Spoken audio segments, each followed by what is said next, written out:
What if your dog has been waiting their whole life for you to do one specific thing, and you have been doing the exact opposite every single day without even realizing it? Most dog owners truly believe they are doing absolutely everything right, and the absolute silence around these hidden needs is silently costing you the deep, unbreakable bond you actually think you already have with your furry best friend. Stay with me, because by the end of this video, you are going to see your dog in a completely different way. I am Dr. Ben Parker, and welcome to the Dog Talk channel. If you are new here, make sure to subscribe right now. We post videos that help you decode exactly what your dog is actually trying to tell you through their behavior. Today's topic is arguably one of the most important we have ever covered. Here is what makes this so incredibly hard to hear for most dedicated and loving dog parents. These are not complicated things, they are not expensive, and they are not time-consuming. But if you keep getting them wrong, your dog starts to lose faith in you. And a dog who has lost that faith does not show it with sudden anger. They show it with emotional distance, with a tail that wags just a little less than it used to. They show it with eyes that stop seeking yours for comfort. And by the time most owners actually notice this shift, years of precious connection have already passed. We are going to fix that today. Let's dive right into the very first thing your dog has been desperately waiting for you to understand since the day you brought them home. Number 1, give them a space they truly own. Has your dog ever crawled under the bed or wedged themselves behind the couch when things got a little loud or chaotic? And did you immediately pull them out because you thought something was wrong? Most owners do exactly that. They interpret this natural hiding as a problem to be fixed. But in that specific moment, your dog was not asking for your help. They were asking for exactly one thing: isolation. And by pulling them out, you took it away. Dogs are descended from animals that heavily use dens for survival. Not just occasionally, but every single day. A den was never a luxury for a wild canine ancestor. It was the literal difference between feeling completely safe and feeling fatally exposed.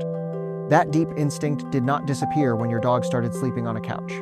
It is still there, running silently in the background of every single moment they feel overwhelmed by the noisy, unpredictable human world they are forced to live in.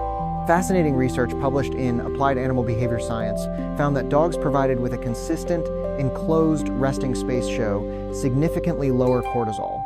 Cortisol is the hormone directly linked to chronic stress. So having a den is not just a quirky comfort preference, it is a fundamental biological need they are born with. Now, take a good look around your home right now. If your dog has no spot that is truly and exclusively theirs, then every stressful moment is a storm they weather alone. No crate with a blanket? No quiet corner of a room they can retreat to without being followed or moved? They are not being dramatic when they try to hide from you. They are simply doing what every single survival instinct in their entire body is screaming at them to do. A crate with the door left open is an absolute game changer. A soft dog bed tucked into a quiet corner, or even just a blanket under a sturdy table that smells like them. That is honestly all it takes to change their entire world. And when a dog finally has that safe space, a place that is genuinely and consistently theirs, something magical shifts. They completely stop disappearing into the walls. They actually start choosing to be present with you. Because true presence requires safety, and safety requires a place to call their own. It is that beautifully simple. And if this first one surprised you, definitely stay with me, because the next one is the exact reason so many dogs develop severe anxiety their owners never understand. Number 2, stop touching them when they didn't ask you to. Be completely honest with yourself here. When your dog is lying on the floor and you casually walk past, do you immediately reach down and pet them? When they are sitting quietly and you sit beside them, do your hands automatically find their soft head? Of course they do. You love your dog, and physical touch is how humans express love. But let's look at what that exact moment feels like from their side of the relationship for a second. Dogs have a very real concept that researchers call personal space and bodily autonomy. And it matters far more to their mental health than most owners ever realize. Every single time you initiate physical contact your dog did not explicitly ask for, you are making a small deposit into a psychological state called learned helplessness. 1 or 2 moments? No big deal. But dozens of uninvited touches a day, week after week, deeply teaches your dog that their own body is actually not their own property. It teaches them that subtle signals from them do not matter, and that you will do whatever you want regardless of what they try to politely communicate to you. A fascinating study from the University of Bristol's School of Veterinary Sciences found that dogs who had more control over interactions showed much less anxiety. They displayed significantly fewer displacement behaviors and formed much stronger, healthier social bonds than dogs trapped in highly handler-controlled interactions. The science is saying something most loving owners absolutely never want to hear. More is not always more. When it comes to canine affection, patience is actually more. So what does a dog actually look like when they are genuinely asking for your touch? It is the soft chin resting heavily on your knee while you are sitting on the couch. It is the gentle, wet nose pushing persistently under your resting hand. It is the slow, deliberate walk toward you that ends with them pressing their side against your leg.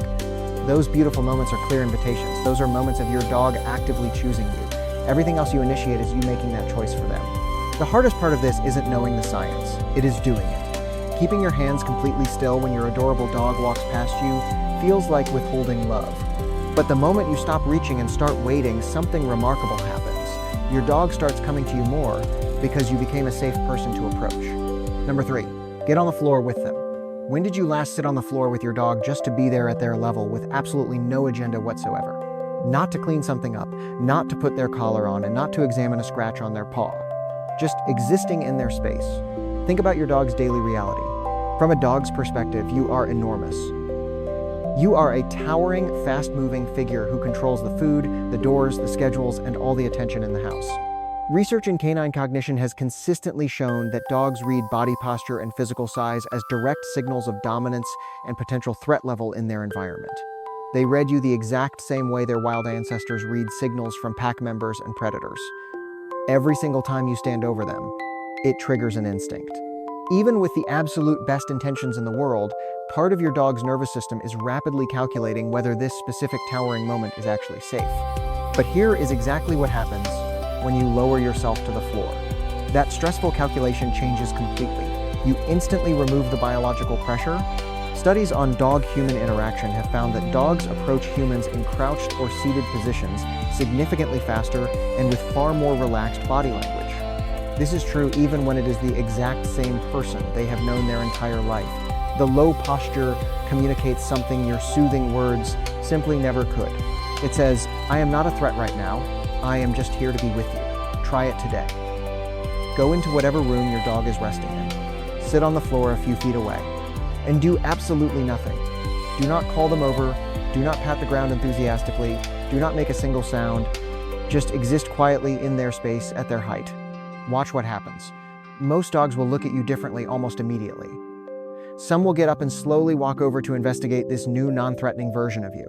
Others will simply sigh and relax deeper into their bed, because for the first time in a long time, they feel they do not need to constantly monitor your movements. This is especially powerful if you have a rescue dog, a shy dog, or a dog who flinches when people move too fast. You could spend months trying to build their confidence.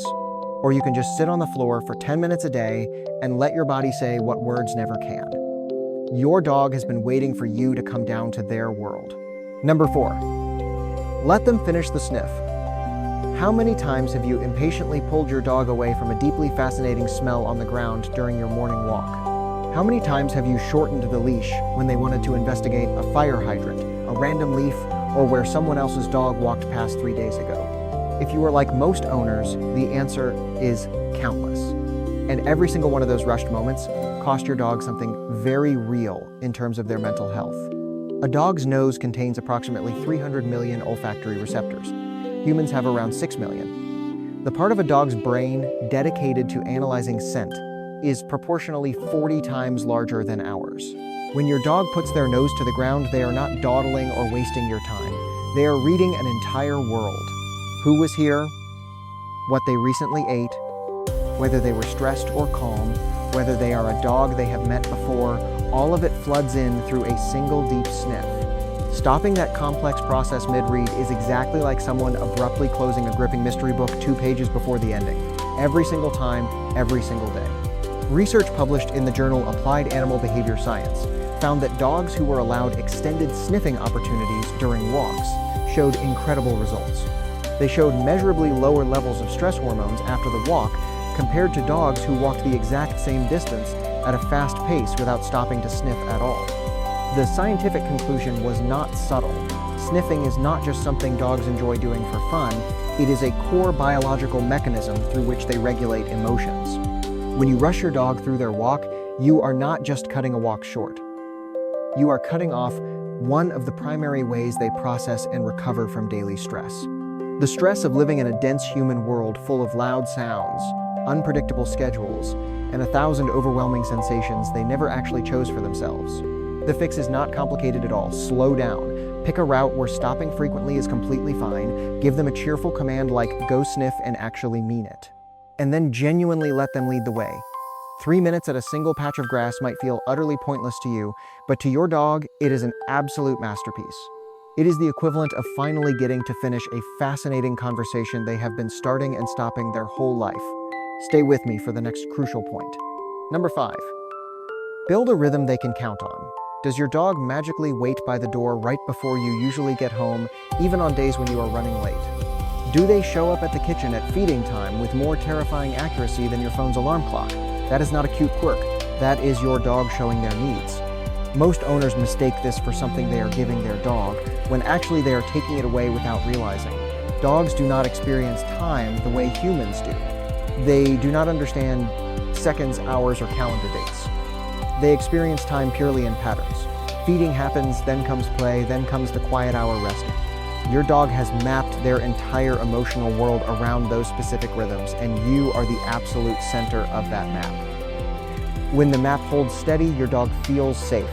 But when it breaks, even slightly, even temporarily, the ground shifts beneath them in a way that has no logical explanation to them and no clear endpoint in sight. A study published in the Journal of Veterinary Behavior found that unpredictable daily routines were among the most significant contributors to chronic anxiety in dogs, more impactful in many cases than the absence of early socialization or even prior trauma. And the disruptions they are measuring are not dramatic, Hollywood-level events. They are simply feeding times that vary by an hour, play sessions that randomly disappear for a few days, owners who come home at wildly different times each night. To you, that is just a busy, modern life. To your dog, the one single thing in their world they thought they could count on just became something they absolutely cannot. The fix isn't becoming a rigid robot. It is just being consistent in the moments that matter most to them. Feed them around the exact same time each and every day. Have a short play session they can always anticipate. Even something as incredibly simple as sitting in the same chair every evening gives them a rhythm they can exhale into. A dog who doesn't know what's coming next is a dog whose nervous system is always partially activated, and a partially activated dog cannot fully connect with you. Even when you are right there in the same room, even when you are doing everything else right, routine is the magic key that takes their heavy defensive guard down. And a dog whose guard is finally down is a dog who can love you with their whole heart. One more point left, and this last one is the one that hits the absolute hardest. Number 6. Talk to them out loud. For real. Do you talk to your dog? Not just barking commands like sit or stay, but actually talk to them like a real roommate? The way you talk to someone you share your life with. Most people admit they do this when no one is watching, and then they feel slightly embarrassed about it. They shouldn't. Because it turns out, that instinct you have been quietly following is one of the most important things you can do. Dogs have lived alongside us for thousands of years. In that massive span of time, they didn't just learn to tolerate us.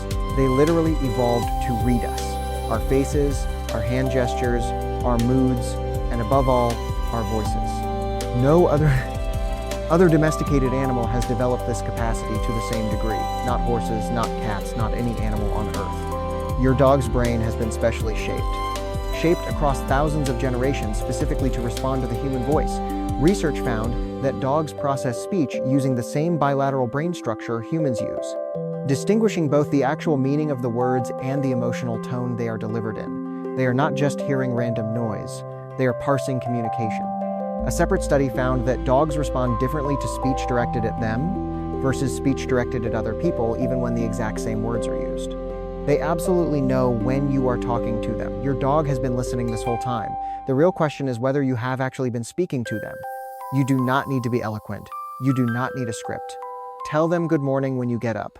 Narrate what you are making for dinner. Talk to them in the quiet car. Vent to them when you get home from a long day that wore you out. Because every time you do, you are doing something that goes far deeper than simple communication.